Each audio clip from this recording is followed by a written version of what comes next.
No dia 24 de junho de 1542, em uma pequena vila chamada Fontiveros, na Espanha, nascia Juan de Yepes. Seu pai, Gonzalo, era um tecelão que havia sido deserdado pela família nobre por ter se casado com Catalina, uma mulher humilde. A pobreza marcou a infância daquela criança franzina, que perdeu o pai ainda muito pequeno e viu a mãe lutar para sustentar 3 filhos sozinha. A Espanha vivia tempos de transformação profunda. A reforma protestante sacudia a Europa e a Igreja Católica respondia com a Contra-Reforma. Era um século de santos e reformadores, de questionamentos e buscas por uma fé mais autêntica. Nesse cenário de ebulição espiritual, aquele menino crescia em meio à fome e à necessidade, mas com algo diferente, brilhando em seus olhos. Juan trabalhava em um hospital de Medina del Campo, cuidando dos doentes mais pobres. Ali, entre o sofrimento e a morte, sua alma inquieta começava a fazer perguntas que iriam além de qualquer resposta simples. O que é o amor verdadeiro? Como encontrar Deus em meio ao silêncio? Por que o sofrimento existe? Essas questões, que atormentam tantos corações até hoje, já habitavam o peito daquele jovem, mas ninguém poderia imaginar o que o destino reservava para aquele rapaz magro e de saúde frágil. O menino pobre que dormia com fome se tornaria um dos maiores poetas místicos da história. Suas palavras atravessariam séculos, inspirando desde papas até psicólogos modernos. Ele seria declarado doutor da Igreja, um título dado a poucos santos ao longo de toda a história do cristianismo. Juan de Yepes seria conhecido como São João da Cruz, patrono dos poetas, dos místicos e dos contemplativos. Seus primeiros estudos foram possíveis graças à caridade de pessoas que reconheceram sua inteligência brilhante. Enquanto trabalhava no hospital, frequentava aulas com os jesuítas, absorvendo conhecimento com uma sede insaciável. A literatura, a filosofia, a teologia, tudo despertava nele um fascínio profundo. Mas havia algo mais, algo que ele ainda não conseguia nomear completamente. Era uma inquietação espiritual que não encontrava descanso. Uma busca por algo maior, mais profundo, mais verdadeiro. O jovem Juan sentia que sua vida tinha um propósito, mas ainda não sabia qual era. Essa busca interior, essa fome de sentido que tantas pessoas experimentam em momentos de crise ou transformação pessoal, já consumia seu coração desde a adolescência. E foi essa inquietação que o levaria, aos 21 anos, a tomar uma decisão que mudaria não apenas sua vida, mas a história da espiritualidade cristã. Uma decisão que o colocaria no caminho de provações inimagináveis, mas também de uma experiência de Deus tão profunda que suas palavras ainda hoje tocam corações em busca de paz interior e esperança renovada. Em 1563, aos 21 anos, Juan de Yepes tomou uma decisão que surpreendeu a todos. Entrou para a Ordem dos Carmelitas, uma das ordens religiosas mais antigas da Igreja, fundada por eremitas que viviam no Monte Carmelo, na Terra Santa. Ali, recebeu o hábito marrom e branco que os carmelitas usavam há séculos. Mas aquela entrada na vida religiosa, que deveria trazer paz ao seu coração inquieto, trouxe também novas perguntas. A ordem carmelita que Juan encontrou estava muito diferente de suas origens. Os primeiros carmelitas viviam em solidão e oração profunda, buscando uma união íntima com Deus. Com o passar dos séculos, porém, a regra havia sido suavizada. Os conventos eram maiores, mais confortáveis. A vida comunitária tinha substituído grande parte da solidão contemplativa. Para muitos frades, aquilo era suficiente. Para Juan, era uma inquietação que crescia a cada dia. Seus superiores logo perceberam a inteligência excepcional daquele jovem franzino e o enviaram para estudar na Universidade de Salamanca, uma das mais prestigiadas da Europa. Durante 4 anos, Juan mergulhou nos estudos de teologia e filosofia. Aprendeu latim, hebraico, conheceu os grandes pensadores da Igreja. Mas quanto mais estudava, mais sentia que faltava algo essencial. O conhecimento alimentava sua mente, mas sua alma continuava com fome de algo mais profundo. Em 1567, foi ordenado sacerdote. Deveria ser o momento de maior alegria, a realização de um sonho. Mas o padre Juan celebrou sua primeira missa com o coração dividido. Ele amava sua vocação, amava celebrar os mistérios sagrados, porém sentia que havia sido chamado para algo mais radical, mais próximo daquela vida de oração intensa que os primeiros carmelitas viviam no deserto. A crise vocacional tomava conta de seus dias. Juan começou a considerar seriamente deixar os carmelitas e entrar para a ordem cartuxiana, conhecida por sua vida extremamente austera e contemplativa. Os cartuchos viviam em silêncio quase perpétuo, dedicando-se inteiramente à oração e ao trabalho manual.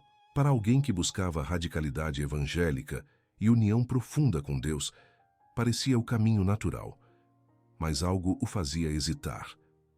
Seria essa realmente a vontade de Deus? Ou seria apenas uma fuga, uma busca por tranquilidade pessoal? As mesmas perguntas que ele fazia aos doentes no hospital de Medina agora ecoavam em seu próprio coração. Como discernir o verdadeiro chamado? Como encontrar o propósito de vida quando tudo parece confuso? Essa luta interior que tantas pessoas enfrentam ao buscar seu caminho consumia o jovem padre. O que Juan não sabia é que sua vida estava prestes a mudar completamente. Um encontro estava marcado pelo destino, um encontro que daria sentido a toda aquela inquietação, a toda aquela busca. A resposta para suas perguntas viria de onde ele menos esperava e o levaria a uma jornada de transformação pessoal que ultrapassaria todos os seus sonhos mais ousados. Em setembro de 1567, o padre Juan estava prestes a deixar os carmelitas quando aconteceu o encontro que mudaria tudo. Uma freira de 52 anos, chamada Teresa de Ávila, chegou a Medina del Campo. Ela já era conhecida por sua reforma dos conventos femininos carmelitas, retornando à regra primitiva da ordem. Quando alguém mencionou a Teresa que havia um jovem padre carmelita pensando em se tornar cartucho, ela pediu imediatamente para conhecê-lo. O encontro entre Teresa e Juan foi como centelha encontrando pólvora. Teresa viu naquele homem franzino e de olhar profundo exatamente o que precisava. Alguém com coragem para ser o primeiro frade da reforma carmelita masculina. Juan viu em Teresa a resposta para sua busca. Não precisava ir para os cartuchos. Podia viver a radicalidade evangélica que seu coração desejava dentro da própria ordem carmelita, resgatando as origens contemplativas que haviam se perdido com o tempo. Teresa foi direta. Explicou que Deus a havia chamado para reformar não apenas os conventos femininos, mas toda a ordem. Precisava de homens dispostos a viver em pobreza extrema, em oração prolongada, em busca de união transformante com Deus. Não seria fácil. Haveria resistência, conflitos, provações, mas seria um caminho de autenticidade espiritual que poucos ousavam trilhar. Juan ouviu cada palavra com o coração em chamas. Era exatamente isso que ele buscava. A decisão foi tomada ali mesmo. Juan não iria para os cartuchos. Seria o primeiro carmelita descalço, como os frades reformados seriam chamados. Adotou um novo nome, simbolizando seu renascimento espiritual: João da Cruz. O sobrenome não foi escolha aleatória. A cruz representava tudo o que ele abraçava: a entrega total, o despojamento completo, a união com Cristo no sofrimento e na glória. Em novembro de 1568, João e outros 2 companheiros fundaram o primeiro convento reformado masculino em Duruelo, uma casa pequena e miserável que mal oferecia proteção contra o frio do inverno espanhol. Ali, viviam com apenas o essencial, dormindo em tábuas duras, jejuando rigorosamente, passando horas em oração silenciosa. Para o mundo, aquilo parecia loucura. Para João era a realização de um sonho, a descoberta do propósito de vida que tanto havia buscado. A notícia da reforma se espalhou rapidamente. Alguns viam aqueles frades como santos modernos, resgatando a pureza original do carisma carmelita. Outros os consideravam fanáticos perigosos, perturbadores da ordem estabelecida. Os carmelitas, que seguiam a regra mitigada, começaram a ver aquela reforma como uma acusação implícita contra seu modo de vida. A tensão crescia, e João da Cruz estava no centro da tempestade. Mas nada disso abalava sua paz interior. Pela primeira vez na vida, João sentia que estava exatamente onde Deus o queria. A inquietação que o atormentara por anos havia se transformado em certeza profunda. Ele havia encontrado seu caminho. Não sabia ainda que esse caminho o levaria através de provações inimagináveis, mas algo dentro dele já estava preparado. A semente da força interior que o sustentaria nas trevas futuras já germinava em seu coração. Na noite de 3 de dezembro de 1577, homens encapuzados invadiram o pequeno convento onde João da Cruz residia. Eram carmelitas da observância antiga, aqueles que viam a reforma como uma ameaça perigosa. Sem explicações, sem julgamento, arrastaram João pelas ruas escuras de Ávila. A resistência à reforma havia se transformado em violência aberta, e João seria usado como exemplo para intimidar todos os outros. Levaram-no para Toledo e o trancaram em uma cela minúscula no convento carmelita da cidade. O espaço era tão pequeno que João mal conseguia se deitar completamente. Uma fresta estreita na parede alta permitia apenas alguns raios de luz durante poucas horas do dia. Ali, naquela escuridão quase total, começaria a provação mais intensa de sua vida. Não apenas física, mas sobretudo espiritual. O confinamento trouxe sofrimento corporal intenso, o frio cortante do inverno, seguido pelo calor sufocante do verão. A alimentação mínima que mal o mantinha vivo. O isolamento absoluto, sem notícias do mundo exterior, sem saber se alguém lembrava dele, se alguém o procurava. Mas nada disso se comparava ao tormento interior que João começou a experimentar. Era como se Deus tivesse sumido completamente. As orações que antes o enchiam de consolação agora pareciam ecoar no vazio. A certeza que o sustentara ao abraçar a reforma se dissolvia em dúvidas angustiantes. Para que tudo aquilo? Teria ele se enganado? Deus realmente o havia chamado? Ou tinha sido apenas orgulho espiritual? Aquela aridez da alma, aquele abandono interior que João experimentava, era mais doloroso que qualquer privação material. Foi naquela escuridão total, física e espiritual, que nasceu algo extraordinário. João começou a compor versos em sua mente, versos que depois se tornariam algumas das mais belas poesias místicas já escritas. Sem papel, sem luz, ele memorizava cada palavra, e nesses versos expressava não apenas seu sofrimento, mas uma compreensão profunda sobre a natureza da fé. Estava vivendo o que depois chamaria de noite escura da alma, aquele momento em que Deus parece ausente justamente para purificar e fortalecer o coração. 9 meses se passaram naquele cárcere.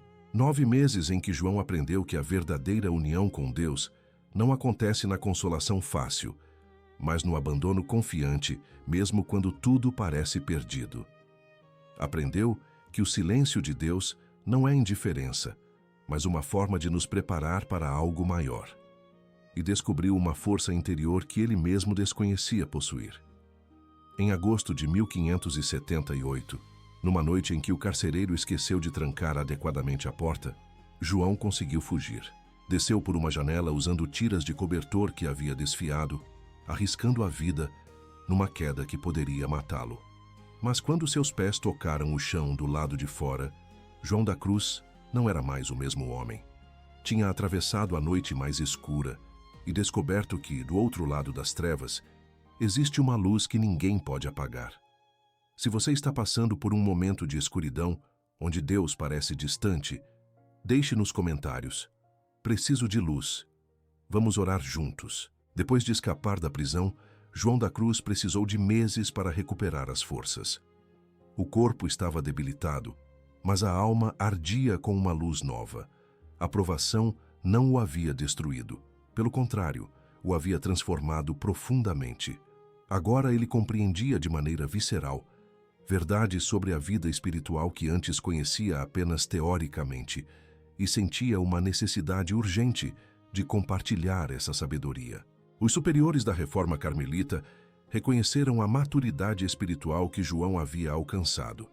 Nomearam-no prior de vários conventos, depois reitor do Colégio Carmelita em Baeza e finalmente definidor provincial, uma posição de liderança importante na ordem. Mas João nunca perdeu sua simplicidade. Continuava sendo o homem humilde que preferia a cela mais pobre e passava horas em oração silenciosa antes do amanhecer. Foi nesse período, entre 1578 e 1588, que João escreveu suas obras-primas. Pegou aqueles versos que havia composto na prisão e os expandiu em tratados profundos sobre a jornada da alma rumo a Deus. Nasceram assim: Subida do Monte Carmelo, Noite Escura, Cântico Espiritual e Chama Viva de Amor. Eram textos que uniam poesia sublime com análise psicológica precisa do caminho espiritual. O cântico espiritual, especialmente, tocava os corações. João usava a linguagem do amor humano, ecoando o cântico dos cânticos bíblico para descrever a união da alma com Deus. Suas palavras eram de uma beleza que fazia chorar, mesmo quem não entendia completamente seu significado profundo. Forte como a morte é o amor, escreveu ele, e quem experimentava a oração contemplativa reconhecia nessas palavras a própria experiência. Mas João não era apenas um poeta distante da realidade. Suas obras também ofereciam orientação prática para quem buscava paz interior e crescimento espiritual. Explicava os sinais de que Deus estava chamando alguém para a oração contemplativa. Ensinava como lidar com a aridez espiritual, com as tentações, com os momentos de dúvida. Mostrava que a noite escura não era punição divina, mas purificação amorosa, um processo de esvaziamento necessário para que Deus pudesse preencher completamente o coração. Os conceitos que João desenvolveu revolucionaram a compreensão da vida espiritual. Falava da união transformante, aquele estado em que a pessoa se torna tão unida a Deus que suas ações fluem naturalmente da vontade divina. Descrevia o matrimônio espiritual, a intimidade máxima possível entre o Criador e a criatura, e sempre insistia que esse caminho não era reservado a alguns eleitos, mas estava aberto a todos que aceitassem percorrê-lo com coragem.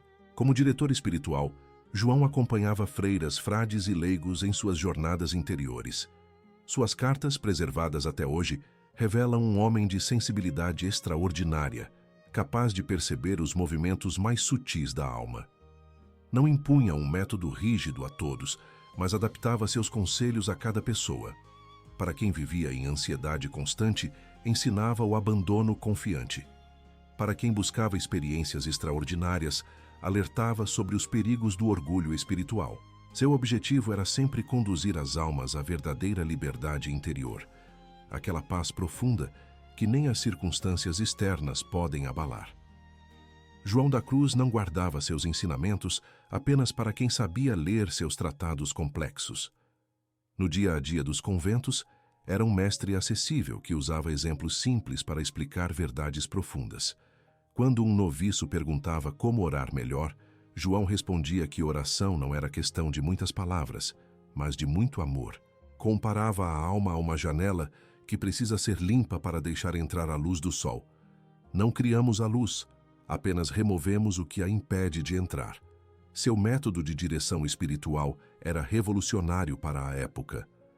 Enquanto muitos diretores espirituais impunham práticas rígidas e uniformes, João respeitava profundamente o caminho único de cada pessoa.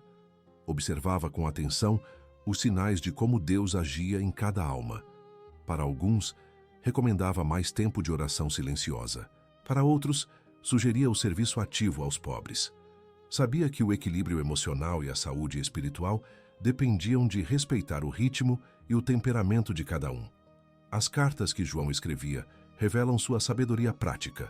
A uma freira atormentada por escrúpulos, escreveu que Deus não é um juiz severo esperando para nos condenar, mas um pai amoroso que conhece nossa fragilidade. A um frade ansioso por experiências místicas extraordinárias, alertou que buscar consolações espirituais é buscar a nós mesmos, não a Deus. A verdadeira união acontece quando amamos a Deus não pelo que sentimos, mas simplesmente porque Ele é digno de amor. João ensinava que a contemplação e a ação não são opostas, mas complementares. Via os irmãos que cuidavam dos doentes, trabalhavam na cozinha ou varriam os corredores como contemplativos, tanto quanto aqueles que passavam horas em oração. O que importava era a intenção do coração, fazer tudo por amor. Uma das frases que repetia frequentemente era que, ao entardecer da vida, seremos julgados no amor, não em quantas visões tivemos ou quantos jejuns fizemos, mas em quanto amamos. A formação dos noviços era uma de suas prioridades. João não queria formar religiosos perfeitos externamente, mas vazios interiormente. Preferia homens autênticos, que conhecessem suas próprias fragilidades e dependessem da graça de Deus. Ensinava-os a discernir entre consolações verdadeiras e falsas, entre inspirações divinas e ilusões do próprio ego. Esse trabalho de discernimento espiritual, tão relevante hoje quando tantas pessoas buscam sentido e propósito de vida, era central em sua pedagogia. Durante esses anos, a reforma carmelita se expandiu pela Espanha.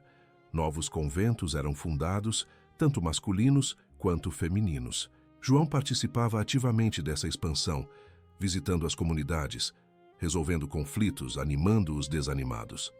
Mas sempre mantinha como prioridade a qualidade sobre a quantidade.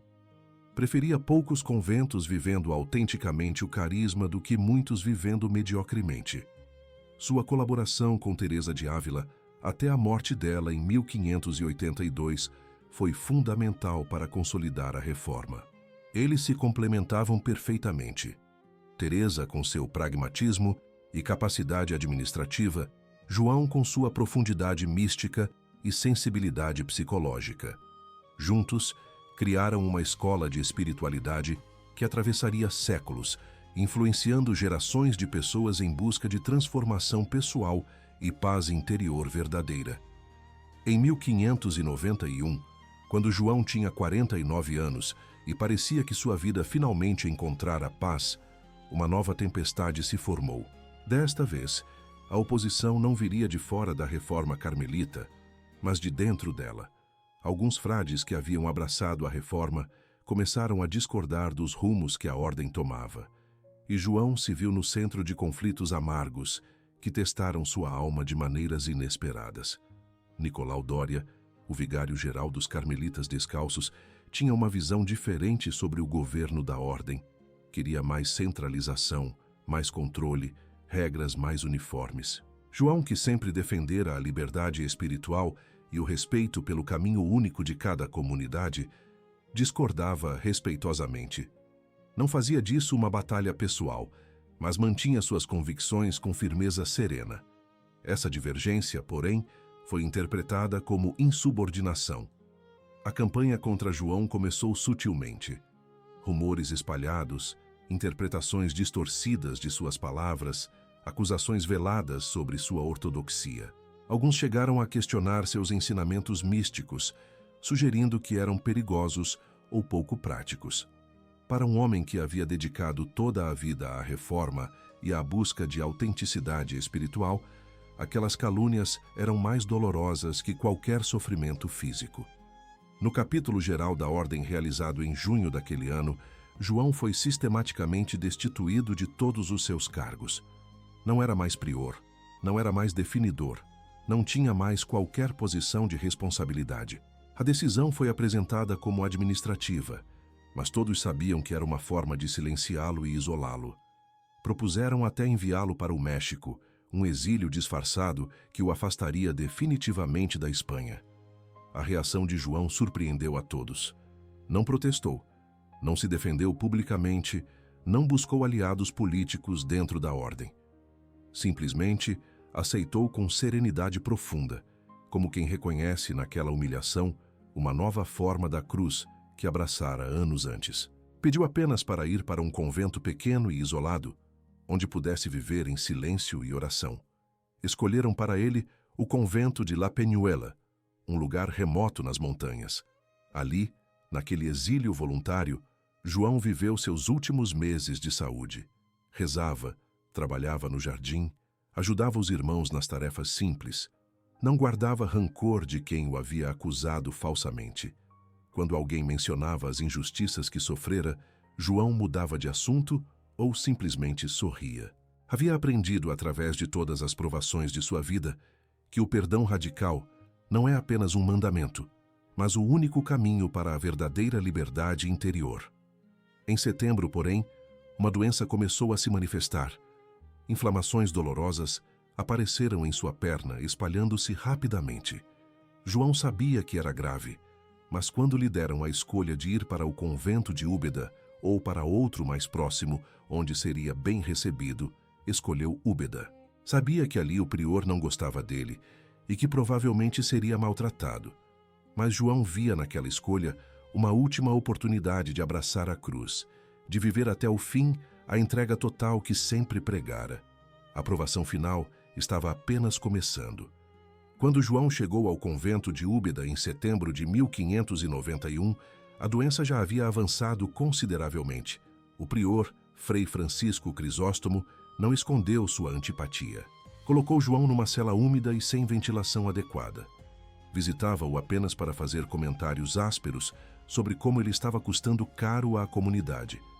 Mas João recebia cada palavra dura com um sorriso tranquilo, agradecendo pelo cuidado que recebia. A enfermidade se agravava dia após dia. O sofrimento físico intenso era constante, mas João não se queixava.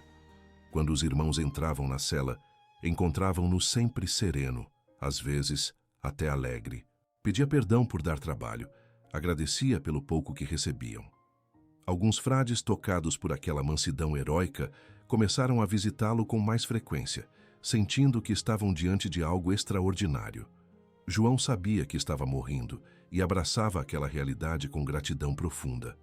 Via a morte não como fim, mas como o encontro definitivo com aquele amor que havia buscado toda a vida. As orações que fazia não eram de lamentação, mas de alegria antecipada. Repetia versos de seus próprios poemas sobre a união com o amado, saboreando cada palavra como quem já toca com os dedos o véu que separa o tempo da eternidade. Nas últimas semanas, João começou a pedir que lessem para ele trechos do Cântico dos Cânticos, aquele livro bíblico que tanto inspirara suas próprias poesias. As palavras sobre o amor forte como a morte enchiam seu coração de consolação. Quando o prior finalmente mudou de atitude e passou a tratá-lo com carinho, João chorou de gratidão, não por si mesmo, mas por ver que mesmo naquela situação Deus tocava corações e transformava relações. No dia 13 de dezembro, João pediu os últimos sacramentos. Estava lúcido, em paz completa. Perguntou que horas eram, e quando lhe disseram que faltava pouco para a meia-noite, sorriu dizendo que iria cantar matinas no céu. Beijou o crucifixo que segurava, murmurou palavras de entrega confiante. As suas últimas palavras, testemunhas presentes contaram depois, foram de agradecimento a Deus por todas as provações vividas. Pouco depois da meia-noite, na madrugada do dia 14 de dezembro de 1591, aos 49 anos de idade, João da Cruz entregou seu espírito a Deus. Os frades que estavam ao redor relataram uma paz extraordinária que encheu o ambiente. O homem que havia atravessado a noite mais escura da alma, que suportara prisão, calúnias, doenças e abandono, partia com o coração transbordando de amor. Logo começaram a acontecer fatos notáveis. O prior que o havia maltratado confessou publicamente seu arrependimento, dizendo que havia perseguido um santo. O corpo de João, que deveria apresentar sinais da doença grave, exalava um perfume suave. A notícia de sua morte se espalhou rapidamente, e pessoas de toda a região vinham prestar homenagem àquele pequeno frade que, na entrega final em paz, testemunhara até o último suspiro a verdade que sempre pregara: Deus é amor, e quem permanece no amor já venceu todas as trevas. A morte de João da Cruz em 1591 não foi o fim, mas o começo de uma influência que ultrapassaria todas as fronteiras imagináveis. Aquele frade humilde, que morrera quase como um exilado dentro da própria ordem, começou a ser reconhecido pelo que realmente era, um gigante da espiritualidade cristã. Os processos de investigação de sua vida revelaram não apenas sua santidade heróica, mas também o impacto profundo de seus ensinamentos. Em 1675, 84 anos após sua morte, João foi beatificado pelo Papa Clemente X. 51 anos depois, em 1726, o Papa Bento XIII o canonizou solenemente. Mas o reconhecimento mais extraordinário viria 2 séculos mais tarde. Em 1926, o Papa Pio XI declarou João da Cruz doutor da Igreja, um título concedido apenas a 37 santos em toda a história do cristianismo, reconhecendo sua contribuição única para a compreensão da fé. As obras de João atravessaram fronteiras e séculos.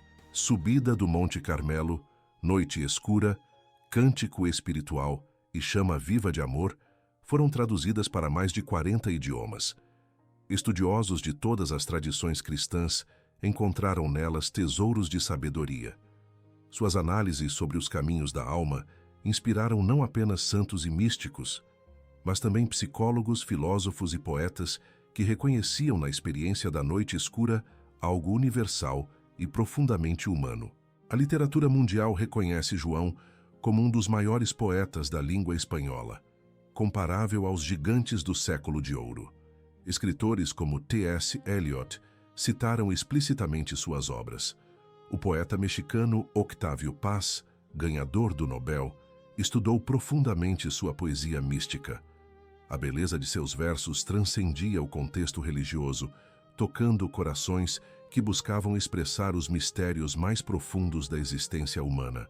Na psicologia contemporânea, o conceito de noite escura da alma ganhou vida própria. Carl Jung e outros psicólogos transpessoais dialogaram com os ensinamentos de João para compreender as crises existenciais, os momentos de vazio que muitas pessoas experimentam. Descobriram que aquilo que João descrevera há 400 anos continuava extraordinariamente relevante para compreender os processos de transformação pessoal e amadurecimento psicológico. Os papas modernos citaram frequentemente João da Cruz. São João Paulo II referiu-se a ele como mestre da fé e da vida espiritual. Bento XVI dedicou catequeses inteiras aos seus ensinamentos sobre a união com Deus. O Papa Francisco mencionou sua insistência no amor concreto acima das consolações sentimentais. A Igreja reconhecia que aquele pequeno carmelita tinha algo urgente a dizer ao mundo contemporâneo. O legado duradouro de João da Cruz não está apenas nos livros ou nas citações acadêmicas. Está nas incontáveis pessoas que, atravessando suas próprias noites escuras, encontraram em suas palavras luz e esperança renovada. Nos que aprenderam que o silêncio de Deus não é abandono, mas convite a uma fé mais profunda. Nos que descobriram que as provações podem ser caminhos de purificação, não sinais de rejeição divina.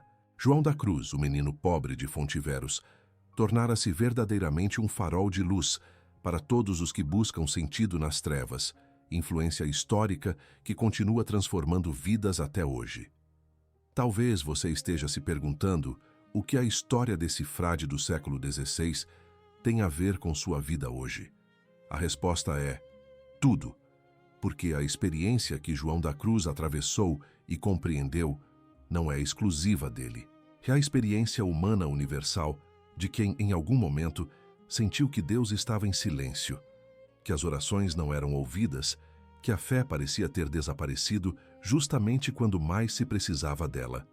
A grande revelação de João da Cruz é que a noite escura não é punição, mas purificação. Quando sentimos que Deus se afastou, muitas vezes é porque Ele está nos convidando a amá-lo de forma mais madura. Não pelo que sentimos, não pelas consolações que recebemos, mas simplesmente porque Ele é digno de amor.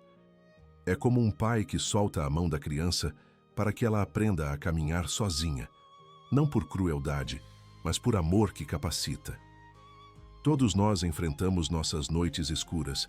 Pode ser a perda de alguém amado, uma doença que abala todas as certezas, um fracasso que destrói nossos planos, um relacionamento que termina, uma crise de sentido que questiona tudo em que acreditávamos. Nesses momentos, a tentação é pensar que Deus nos abandonou ou que nossa fé não vale nada. João nos ensina exatamente o oposto.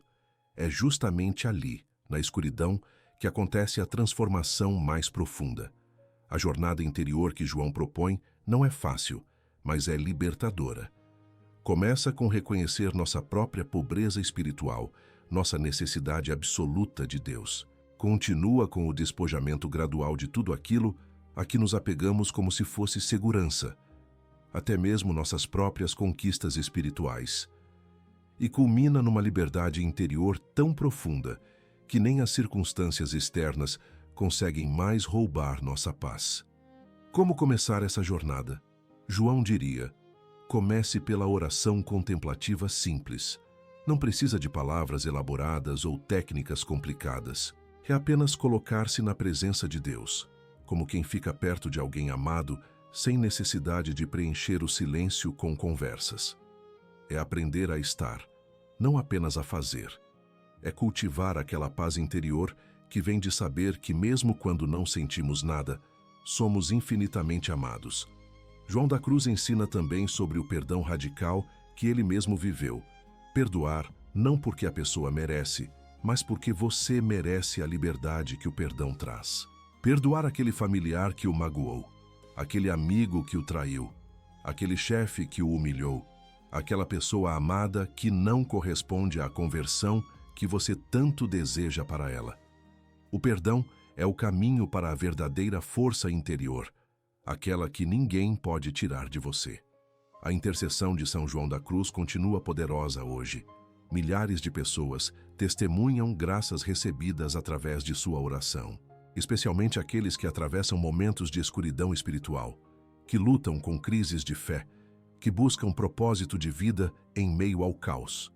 João compreende essas dores porque as viveu intensamente, e do céu continua acompanhando todos os que caminham através de suas próprias noites escuras, sussurrando a mesma verdade que descobriu. Do outro lado das trevas, existe uma luz que vale toda a travessia. Compartilhe este roteiro com alguém que precisa saber que a noite escura não é abandono, mas preparação para a luz.